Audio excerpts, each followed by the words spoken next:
Good evening, everybody, and welcome. My name is Sabir, pronouns he, him, and I direct events here at the Strand. Before we launch into a discussion of Michael Kleber-Diggs' debut poetry collection, Worldly Things, I'd like to share a little bit of history about the Strand.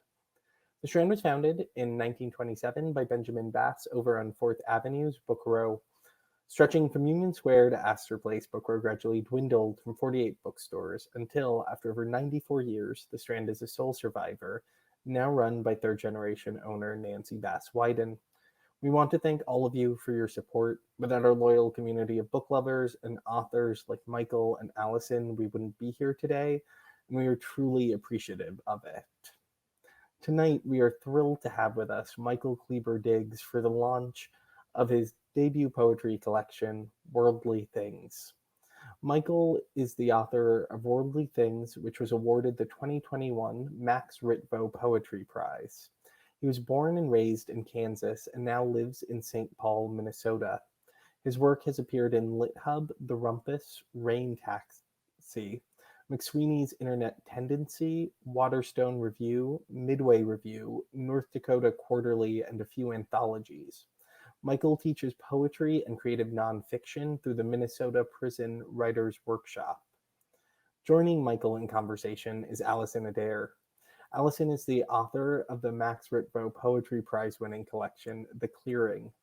Originally from central Pennsylvania, she now lives in Boston, where she teaches at Boston College and Grub Street.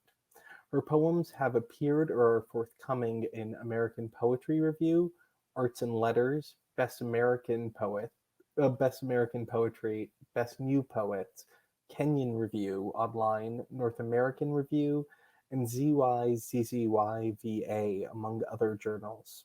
Allison is a recipient of the Pushcart Prize, the Florida Review Editors Award, the Orlando Prize, and took first place in the Mid-American Review's Fine Line competition.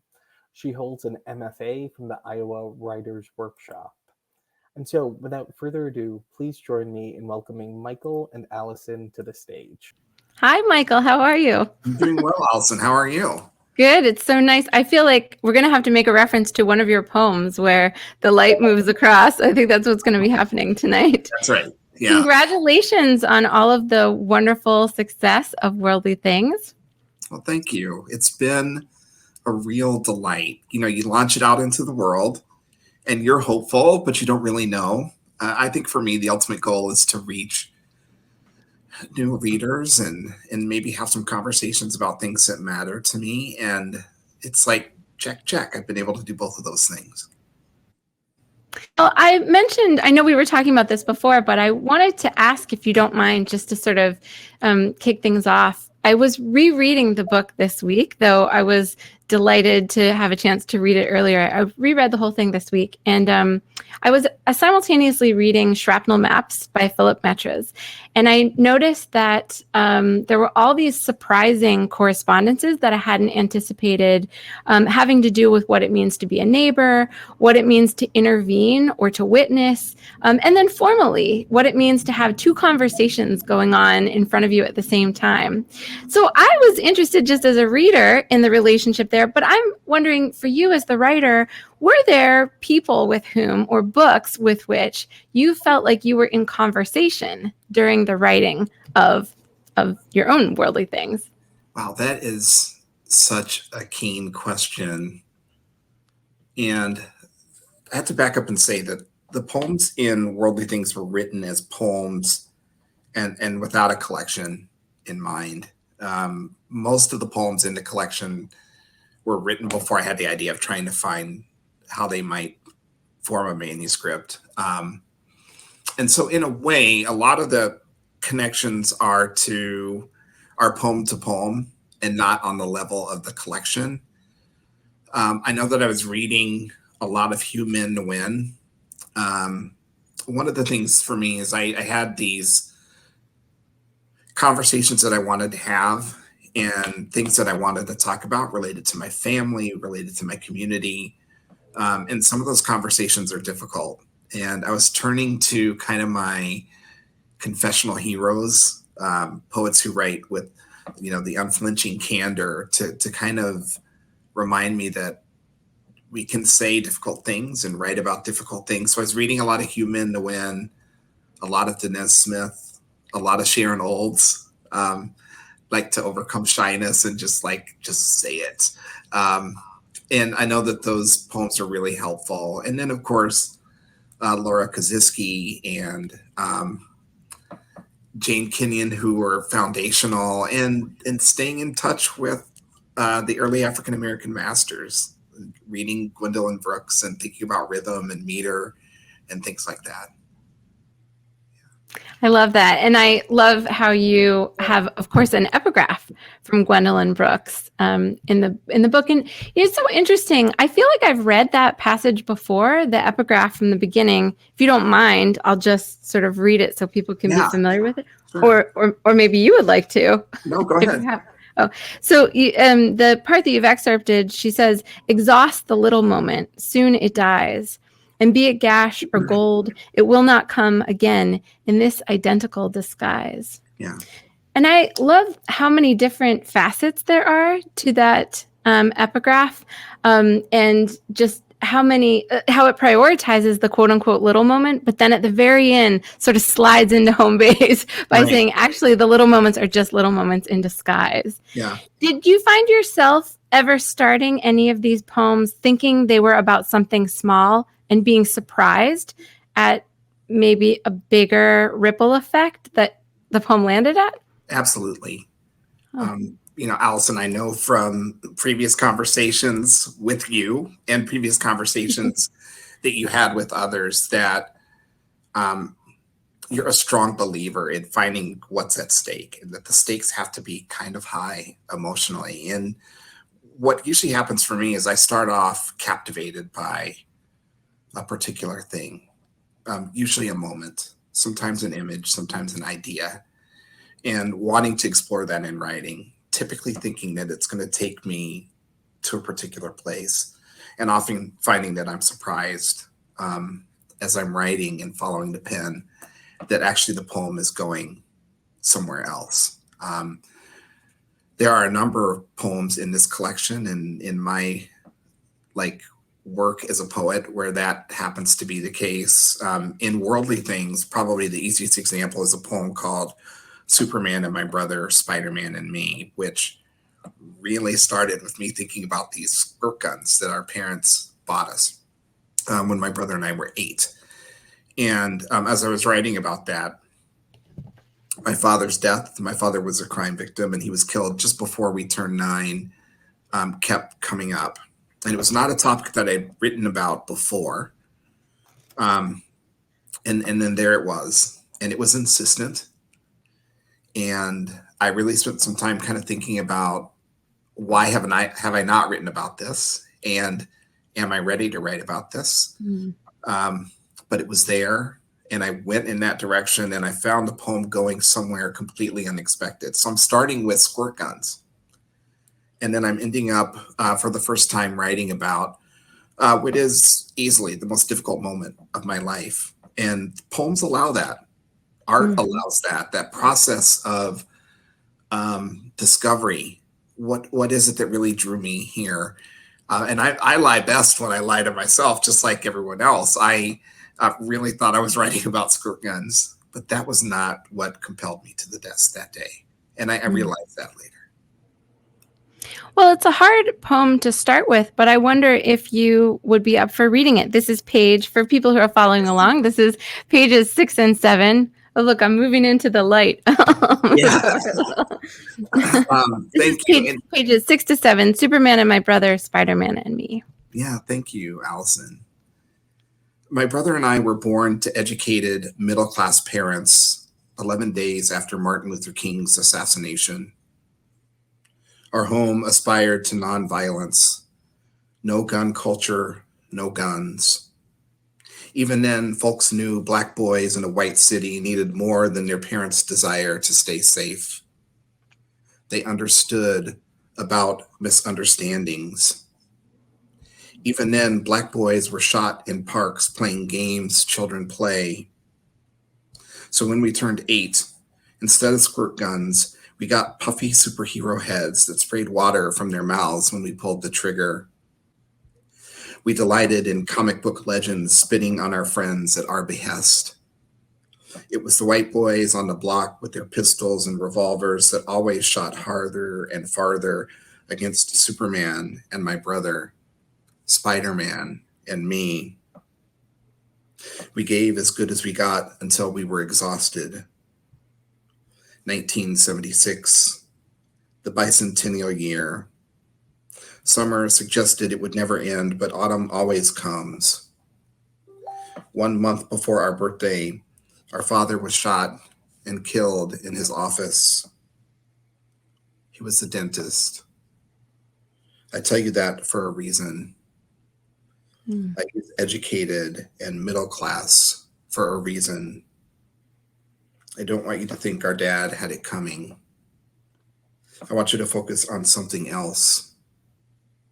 Our parents' designs were undone anyway. There is no sanctuary in the theater. Lost for months in our bedroom, our desperate island, we began to confront a loss that reveals itself still.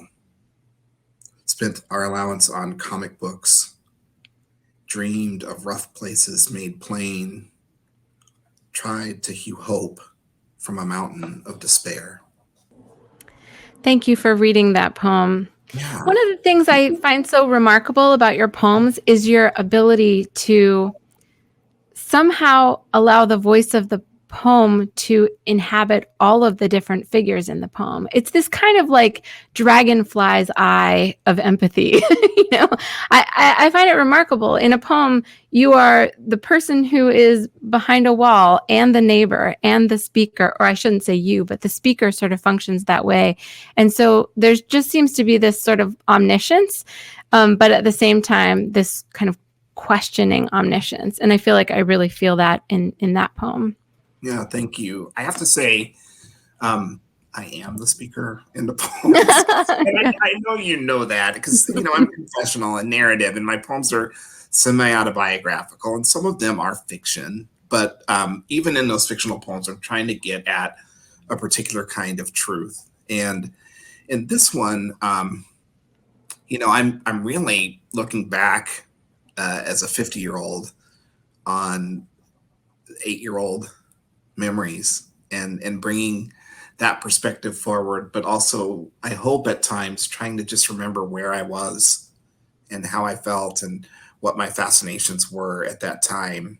And what I'm hoping to do when I'm adopting different perspectives within the poem is to bring forward empathy, that I can see this from my perspective and I can see it from the perspective of this other person too. Recently, I heard Ruth Awad say, when asked about the speaker of her poem, spoiler alert, it's me. And I appreciated that so much because, I will say, we all have selves and sides within us, right? So I think that a poem can be autobiographical and still us pushing ourselves to one part of our persona, or sort of inhabiting one side of ourselves more in a more exaggerated way, or in a way that's exclusive to the other sides. But I like that idea that, like, guess what? Spoiler alert. I'm Well, it's funny. So we both were lucky enough to win or have our collections win us attached to win the Max Ritvo Poetry Prize. And one of the things that I find so remarkable and just sustaining and mind-blowing about his poems, as I bet you do too, is how, despite facing what was seeming to be at the time he was writing terminal cancer, and ended up being terminal cancer, he has nonstop humor in his poems. Small, wry humor. So I wondered if you could talk for a little bit about the humor that's threaded through your book and maybe hasn't been given enough conversation so far. Oh, thank you so much. So first, Max is so alive in that collection. So kind of rascally, but imaginative and compelling and witty and bold and brazen. And that's so much of what I love about Four Reincarnations. It's just so vivid and full of energy. and zest. So in my book, I'm writing about my family. And one of the things that I've been thinking about post-publication is how my father's death is maybe a little bit larger than I want it to be in conversations about my family. So another book where we talk about also, hey, here's another view of this American family. But I talk about my father's death, and I talk a lot about institutional violence and about America as an anti-Black country and the history of violence here and things along those lines. And those are heavy themes. Within that, and I think that it's not just a strategy I deploy as a writer, it's also a strategy that I deploy as a human being. I like to crack jokes and be funny and playful and light.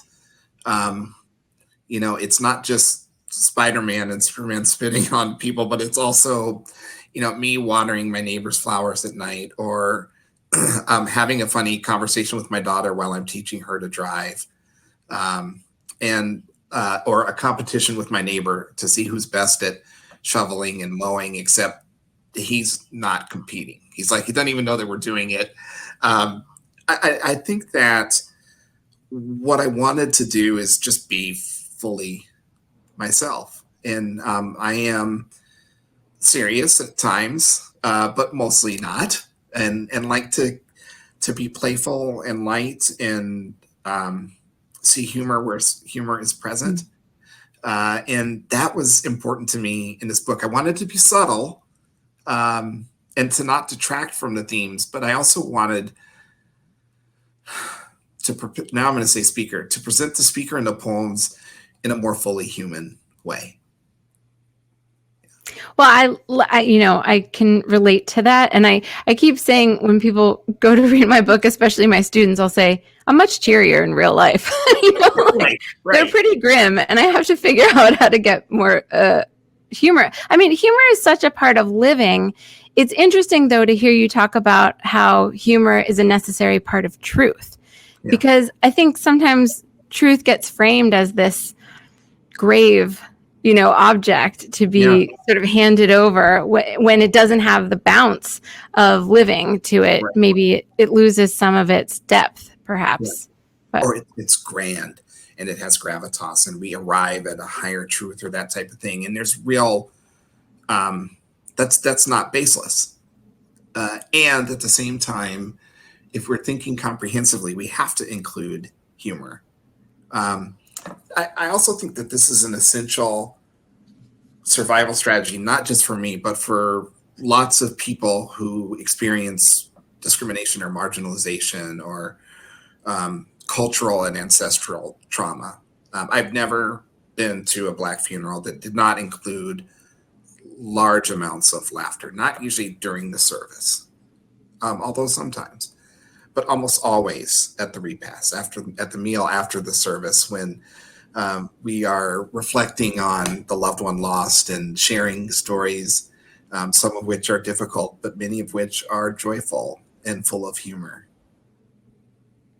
Well, since we're halfway into Emily Dickinson by talking about truth, I'm just going to take the next step and ask you a question about beauty. I feel like so many of your poems, as you were saying, engage. I wouldn't say like tackle, but they necessarily describe hard truths. But I found the poems so beautiful, and the poems often are so celebratory of beauty. I wanted to ask you a question that doesn't replicate what we were just talking about, but a question from a craft perspective about when, if at all, you worry about a poem becoming too beautiful and potentially neutralizing something, I mean, like with humor, the danger is in something becoming comic relief rather than another door that's opening toward, the question of a poem or something like that. What about beauty? When did you find yourself saying, I always say, even to myself and my students, number one, we have to give people relief from something in writing a poem. So even if it's just a beautiful turn of phrase, I at least feel an obligation to offer something beautiful, almost as awful as it is, as terrible as it is. So what do you think? Do you ever find yourself saying, oh, this is getting too beautiful, or I got to rough this up or tousle its hair or anything like that? Yes. And I'll share. It's a good problem. Good problem to have your poems be too beautiful. This is too beautiful. I gotta muss it up a bit. I'll share here that.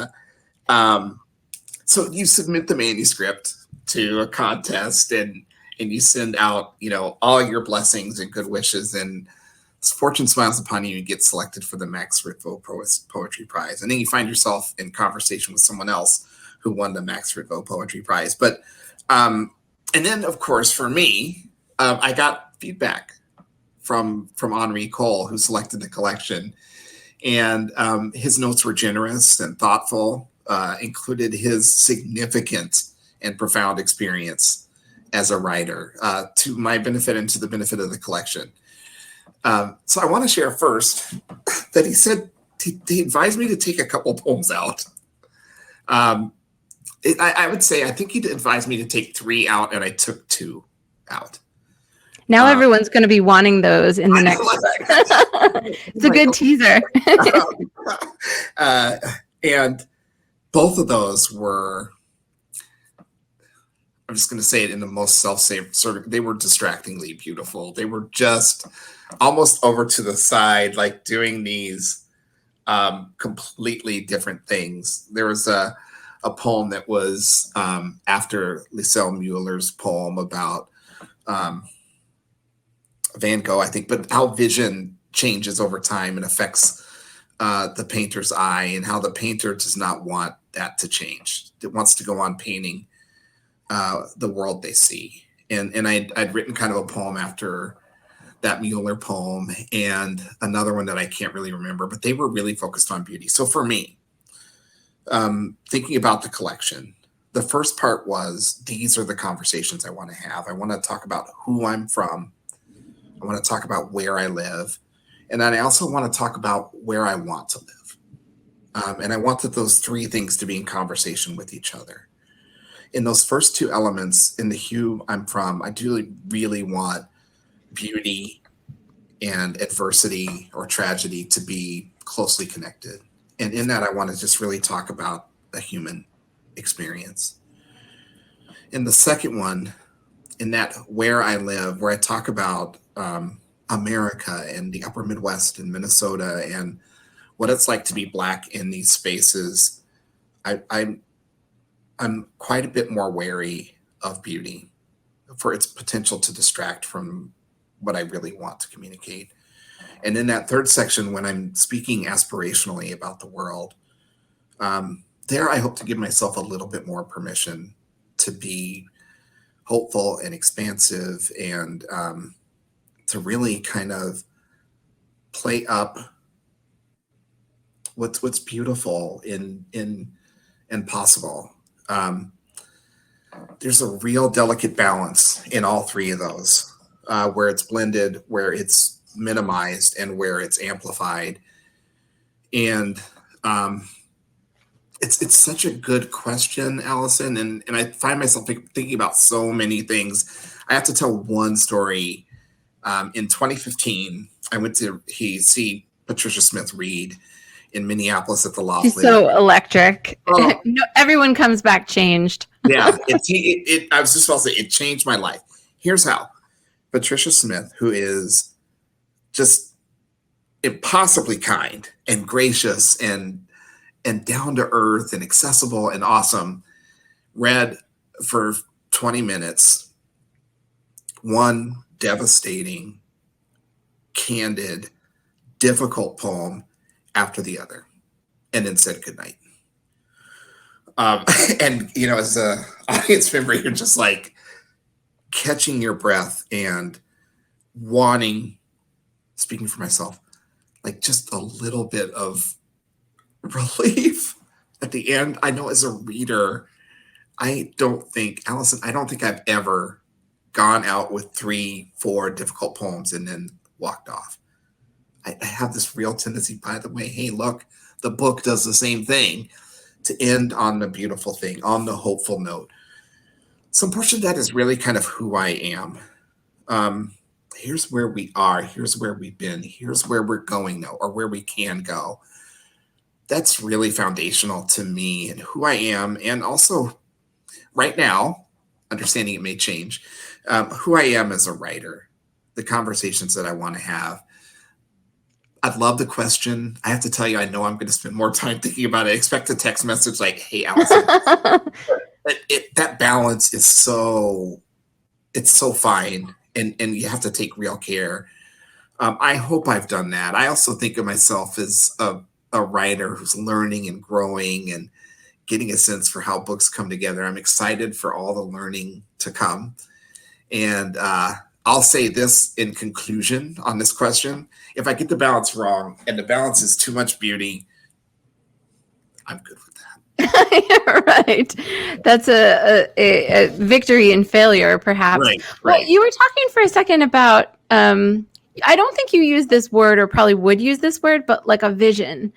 And I couldn't help but notice, I feel like I'm coming at your book from a really, like literary perspective. And I don't mean to, because it's its own thing, like I'm connecting it to all these other books. But I was struck by the opening poem, which is one of my favorites, the quiet modesty of just a father going to pick up your daughter, maybe a father going to pick up his daughter, and then seeing a young boy, a version of his daughter, a version of himself, someone not connected to, in a position that is compromising, let's say. And maybe we can get to that poem too. But I was struck by the fact that it begins with an I, and it begins with a simple observation. And then as the poem progresses into that, as the book progresses into that section 3, I feel like there's much more a reaching out a hand to say, this is what we could be. This is who we are. And I'm struck by this because this is one of the things that Whitman is known for, right? Which is literally in Song of Myself, beginning, I celebrate myself and sing myself, what I assume you shall assume, et cetera, et cetera. And then at the very end, it becomes, I salute you, or I give to you, or something like that at the end. I found that pattern of beginning internally and with like quiet, modest, singular observations, and then moving out to a kind of broader community really echoed in your book. And I wanted to maybe ask you, if you would, to read on page 65, Dispatch from Middle America. Yeah. Where I feel like there is this very Whitman-like, statement of like what it could be, what it could look like, if that expansive connection were permitted, celebrated, allowed. Yeah. So I don't know if you had thoughts on that first, and or if you'd like to read the poem, but I really thought it was a wonderful celebration. A little bit of an America singing. Yeah, I'm going to read the poem and then respond to your thoughts. Dispatch from Middle America for Murray Middle School. The Karen are here and the Hmong.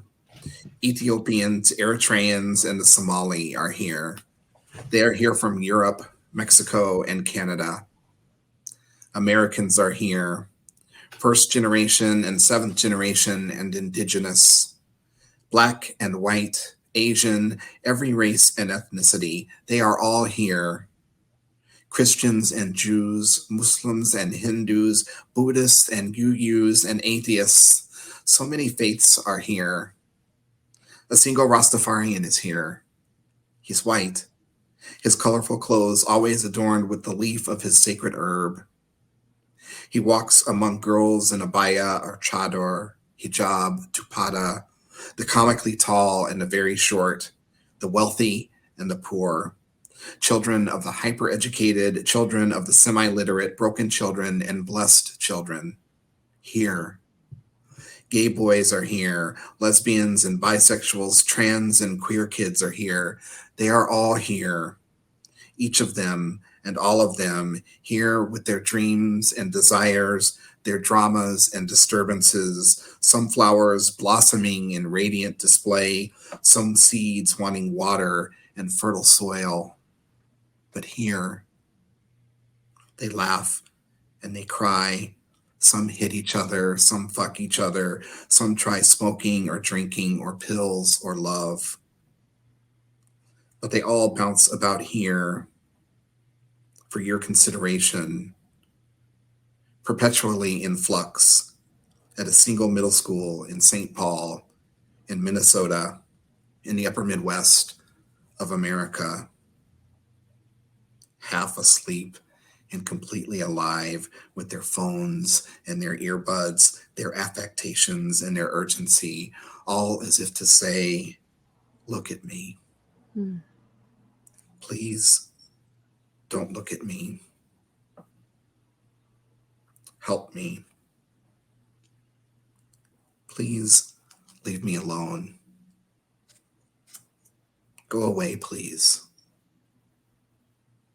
Never leave me. Here, please. Here. So I want to say, so there are a couple of poems in the book that I can almost never read without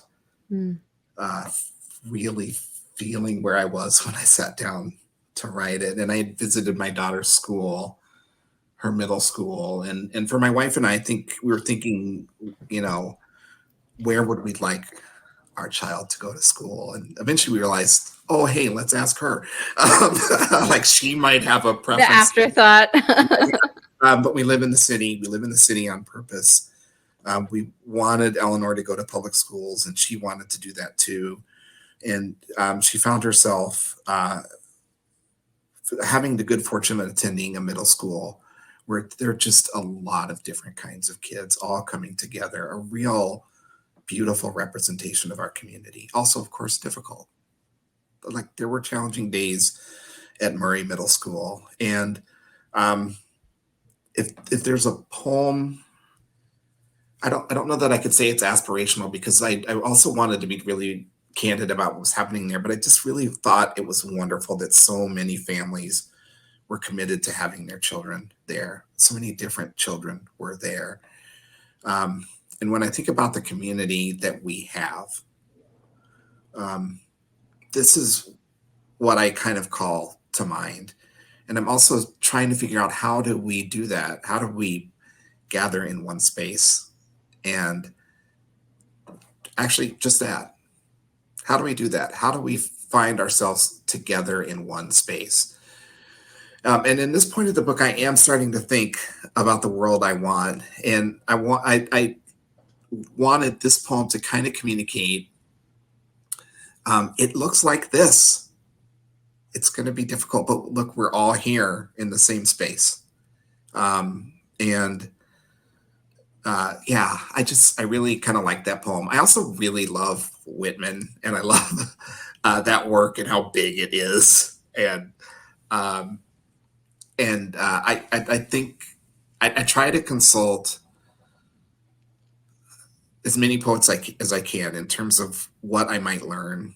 I didn't think intentionally about starting with I and moving toward we. But I do love, and I had some really great guidance on arrangement of this collection. I had started with this kind of complicated contrapuntal about my grandmother, and one of my friends said, hey, like, why don't we let readers in and then get a little more complicated later? And she also had the wisdom of starting with me picking my daughter up at school and ending with me walking in my neighborhood.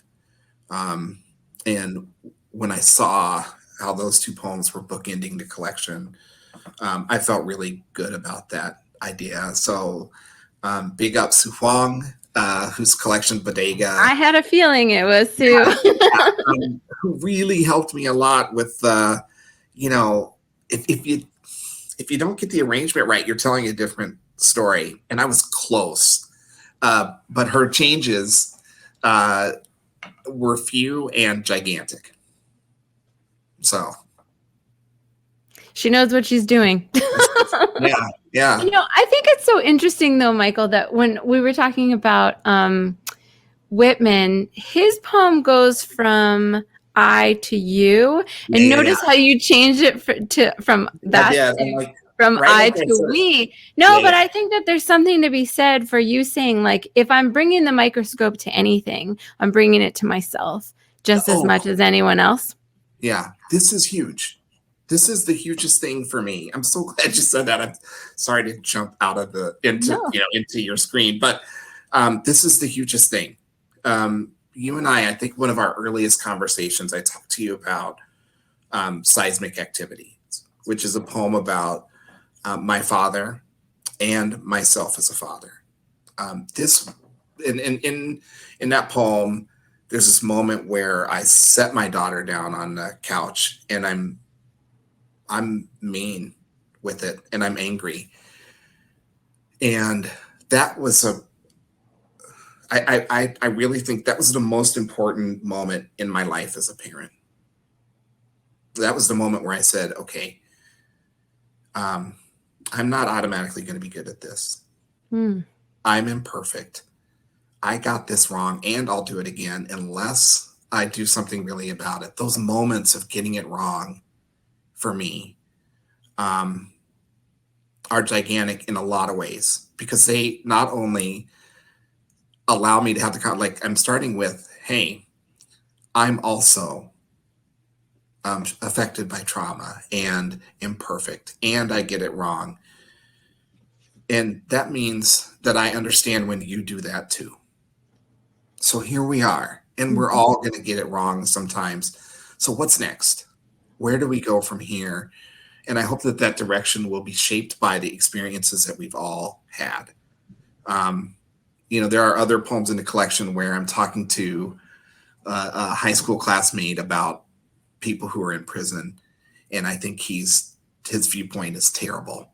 And then I'm looking down on him, and then I realize, oh wait, he was looking down on people in prison. Now I'm looking down on him. I'm no different. And it's never going to stop if this is our way forward. So those moments really shape a lot of who I am and who I'm trying to be. When I think, and I don't want to overstate it, like I'm just a normal, flawed person. That's kind of the whole point. But that's the profundity of it. Yeah. When I think about empathy, though, this is the thing that gets me there. It's my own failings, my own shortcomings, the times when I've gotten it wrong. They help me be more forgiving and more understanding when I'm seeing other people get it wrong. And I'm talking about with respect to me or something else, but where they're struggling, that's just so human. Well, you have several poems about fatherhood, parenthood, your own father, your twin brother, your mother. There's a lot of family in here, and I was struck by kind of generational waves. There's a way in which, over the course of the collection, I think it's so interesting that you wrote the poems individually. I did too for my book. And so then once I kept saying, like, I don't have a book, I just have a stack of poems. And then a friend put them together and said, look at this. This reoccurs here. And so those friends really make the difference, I think. But it's interesting, though, because though there's a kind of generational repetition and there are kind of threads and waves throughout the book, it feels like never is a kind of generational history used merely to contextualize a harsh moment in the present. You know what I mean? It's so like, okay, we've received a certain something from our fathers, and now we see ourselves doing it with our own children. Like, here's the backstory. There's one way to use a backstory. There's another way to say, I recognize this, and so now's the moment through recognition that I can do something different, or I can sort of change it in some way. So I wanted to ask you a little bit about writing about family. And obviously, I shouldn't say obviously, I assume that it feels personal when you write, but do you ever feel like you are, I guess this gets back to the question of persona. Are there any poems that pop into your mind when I ask you about navigating personas within a very explicitly personal family-related poem? Does that question make sense? It does, 100%. So I have to start by saying when I'm writing about family, the most difficult part for me is there's a point at which I'm not writing about myself. I'm writing about someone else that I know and love and care about. And I want to be truthful and candid about my experience in that particular moment and protective of this person I love and care about. And navigating that was really kind of one of the hardest things to do for me in the collection. I had the great good fortune to attend a writing workshop with Natalie Diaz. And she spoke. She's pretty good, I hear. She's pretty good. She's pretty good at poetry. pretty good. You know, you might even say she's a genius. So in that workshop, so her first collection, When My Brother Was an Aztec, is, you know, unflinching. And she talked a lot about writing that and in a moment where her family read the book, and her conversation around that was tremendously helpful for me. I'm the only writer in my family, and so it's not fair for me to do that. But of course, there are poems where I'm representing my father's perspective, and my grandfather, and my grandmother, and my mother. Less so my brother, but a little bit. And I'm doing that, I hope, through my eyes. And I hope that that's obvious in the poem. For sure it's implied, like, oh, this is written by this one person. And but I hope that I have been thoughtful about that. And, you know, some of the things that I'm saying are hard to say. And I've been told over time that the act itself of remembering and documenting and writing and editing and sharing is an act of love. And I think that can be true. But real care is required. And it's something that I not only thought about a lot as I was writing it, it's something I continue to think about. I think about the Denez Smith poem, and I will not remember the name of it because I'm terrible at that. But they have this poem where they essentially say that they talk about the poems they're going to write when certain people are gone. And hearing them talk about that, hearing Denez talk about that affected me intellectually, as a writer, as someone who thinks about these things quite a lot, but more emotionally. What it means to hold that, to know that this is a poem I can't do right now. So challenging, and so much a part of what we think about as writers who write about family sometimes.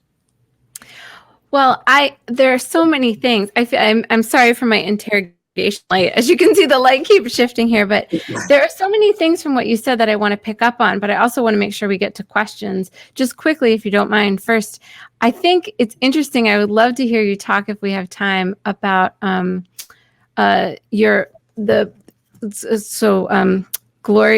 Mundi. Gloria Mundi.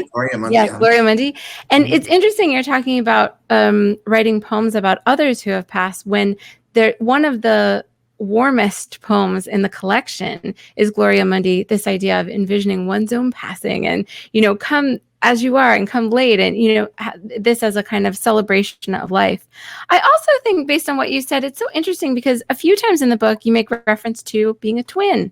Yeah. And I think one has to wonder if being a twin prepared you to be such an expert at metaphor and sort of experiencing things in two and in relation to each other. So yeah. I wondered if you wouldn't mind, before we move to audience questions, I wonder if I could ask you to read a poem that's a little bit longer.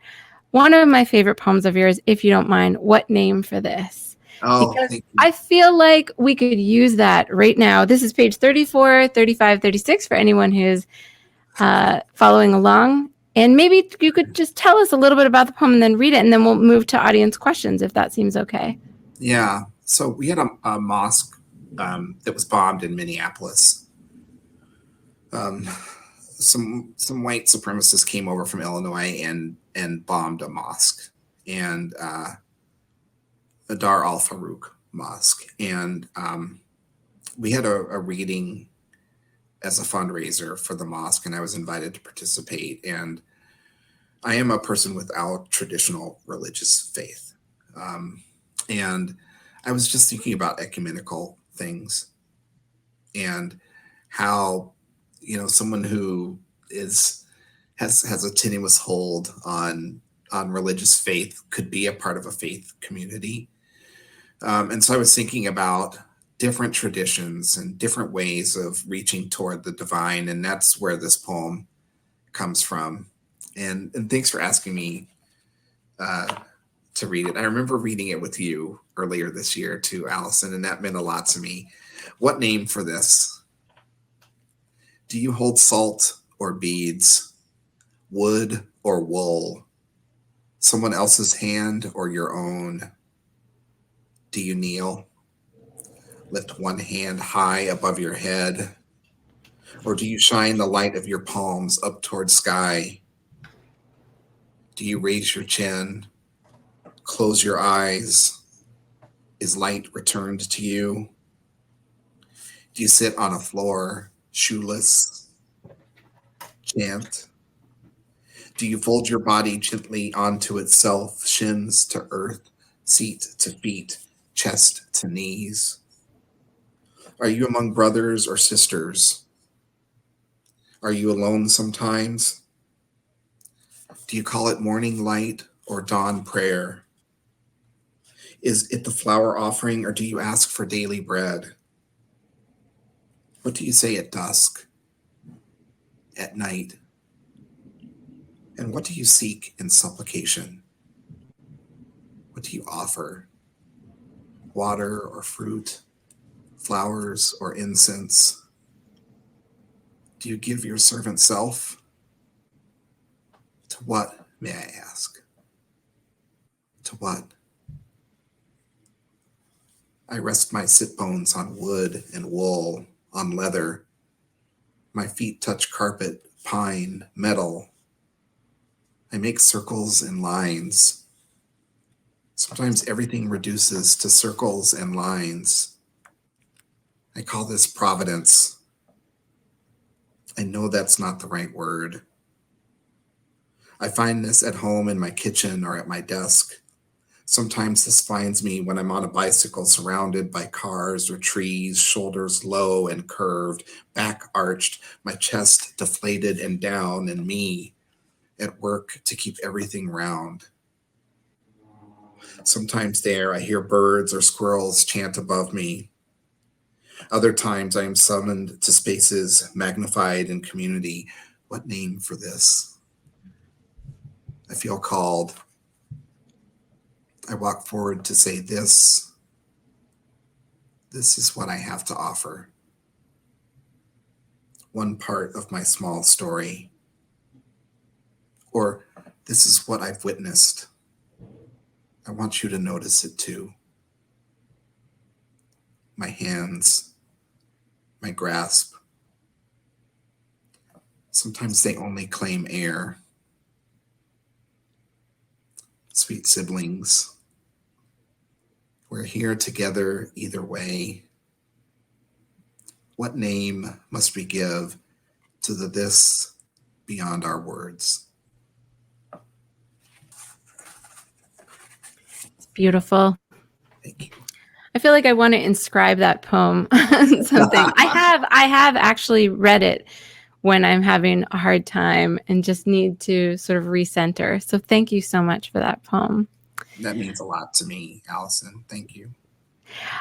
We have a bunch of great questions. One of them has to do with being from the Twin Cities, and I might even extend it to being from the Midwest. The question we've got is, how do the Twin Cities figure into your poetry? From Ferguson to the missing undocumented cashier to Standing Rock, the Twin Cities seem like a center of American discourse. This is from Rabia. Do you have any thoughts on that? Well, I bet you do. Thank you so much for that question. So the Twin Cities right now is kind of an epicenter of a lot of things. We've got the Line 3, the Enbridge Line 3 coming through, and indigenous nations fighting for their water and for their treaty rights against a really powerful invested concern. George Floyd was killed here. And in the wake of that killing, there began an international uprising. Dante Wright was killed here. And, we're not too far from Ferguson, Missouri, and from Chicago. And right now in the Twin Cities, there was a man who was killed named Winston Smith Jr. A couple of weeks ago. And then there have been protests in the streets. And we've been concerned by the lack of coverage for that event on its own. But also a couple of nights ago, a man drove his car at a lethal rate of speed into a crowd of protesters. That happened on Sunday night and killed a woman. So that's one part of it. The other part of it is the Twin Cities is home to a lot of Fortune 500 companies, a lot of universities. It is a progressive, beautiful space. The arts are exalted here. The amount of money the state of Minnesota invests in the arts per capita has to be about the highest in the nation. It's in our Constitution that a portion of tax revenue goes to the parks and to wildlife and the arts. And that funding supports artists and art institutions and things along those lines. So on the surface, this is a spectacular place, and it's wonderful and vibrant and liberal and all of those other things. And underneath that, there's this tremendous need for a reckoning on race. I think all the time about the Dick Gregory quote. Dick Gregory is a comedian and vegetarian from the 60s and 70s. And he had this quote that just really stayed with me. In the South, he said, you can get close as long as you don't get too big. And in the North, you can get as big as you want as long as you don't get too close. And I think that there's real truth to that. And I think we are so separated and segregated in this city and in other cities in the Midwest.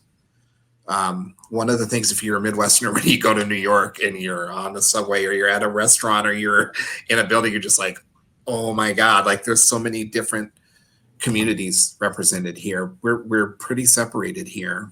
And there's some real need for some honest, candid conversations. In my book, initially I was just writing about Kansas City and a little bit about Martin Luther King and the riots in the wake of his death. And about Ferguson, I was able to include a poem about George Floyd after the book had been accepted for publication. And I'm grateful for that because I really wanted to have a part of that conversation too. I simultaneously want to argue that the things that we're grappling with here in the Midwest are not unique to the Midwest, and that they are uniquely Midwestern problems. And I hope that I've given that some consideration in the book. And I also hope that I'll be able to continue to do that. But thank you so much for that question. It seems like not a standard question, No. and really, like a lot of people will say like, oh, can you talk about place? But especially this year, it's a little different, Yeah. And I remember I read recently that George Floyd's girlfriend had been a teacher of Dante Wright. Yeah. And the simultaneous shock and what shouldn't be a shock of that interconnectedness is something that I see insisted upon in your book again and again. So as you say, everything that happens locally has this kind of correspondence to a broader community, which is really helpful. Well, let's see. We have another question here. We've got a few more. Mandana says, hello, Mandana. So many thoughts during this magnificent talk. Magnificent. Michael, at one point you used the phrase having a or the conversation. Do you feel as if you're having a conversation through your poetry, especially that of this collection? We talked about that a little bit. If so, with whom? You and Allison have talked about the I. Is there a specific you in mind? Wonderful to hear you both. Thank you for that question. And actually, I just want to piggyback on it for a second, if you don't mind, to say I too was thinking about all the acts of direct address in the book. And so I wondered if you could talk a little bit about not necessarily conversation with other books, but conversation with a reader. Yeah. Thank you all. This question is so good. And by the way, I did not have the language for answering it. I was interviewed by a journalist here in the Twin Cities, and I kept saying, in the conversations I'm having, and they were driven to distraction by that and asked me about it. And I was really inarticulate in a response. And then I was walking around listening to the Versus podcast, the Denez Smith, Franny Troy podcast, and they were interviewing John Murillo, who I absolutely love. And if you saw me 2 weeks ago, I had a John Murillo beard that was like even longer. John Murillo said something that gave me the language to communicate a response to your question. And this is what he said. In his first book, he was thinking about audience. In his second book, he was thinking about listener. For me, when I imagine the poem, when I imagine reading it, when I imagine audience, I'm thinking about one person. One. What I'm really trying to do is be as close to that one person as I possibly can. I don't know them. I don't know who that is, but I want for a kind of intimacy between me and the person who's reading the book. I want to feel as close to them in conversation as I can. For years, I've said my prevailing aesthetic in poetry is a whisper. And what I meant by that is to speak so quietly that in order to hear me, you have to lean toward me. And in order to be heard, I have to lean toward you too.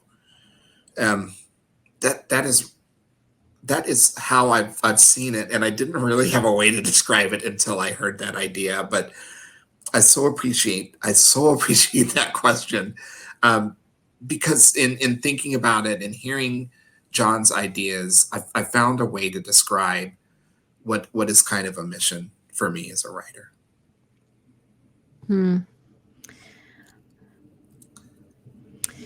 So let's see.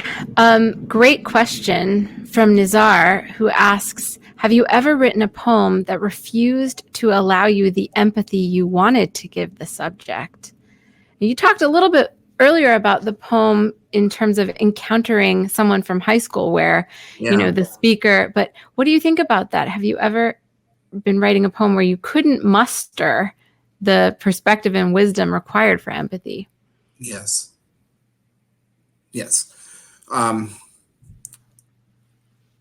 Here's something I've been thinking about lately. I'm smiling because I just saw my neighbor in the chat. Hi, Laurel.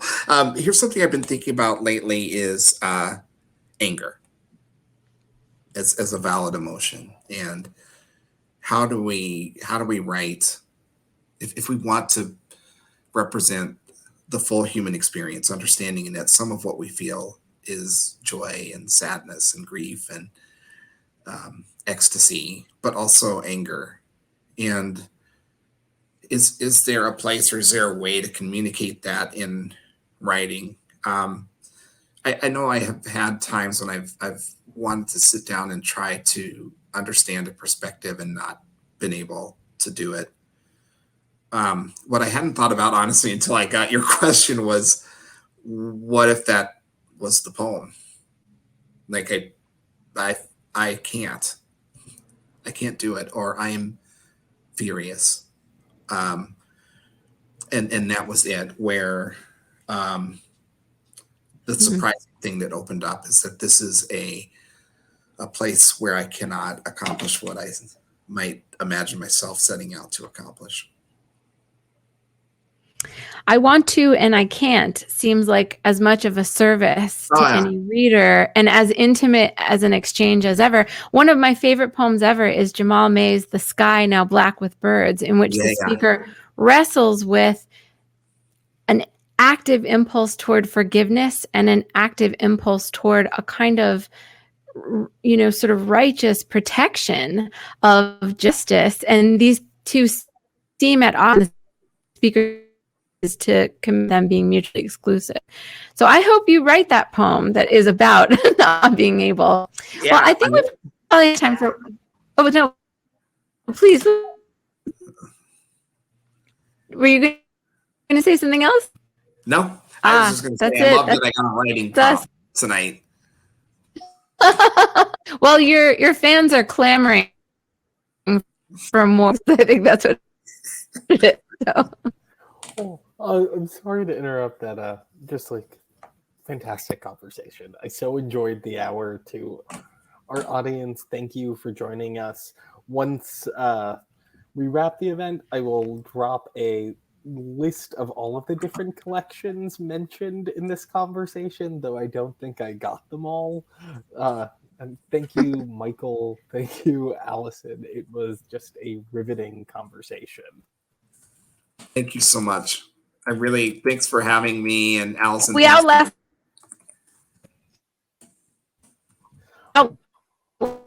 the sun, at least here in Boston. Thank you, Michael, and congratulations on your beautiful book.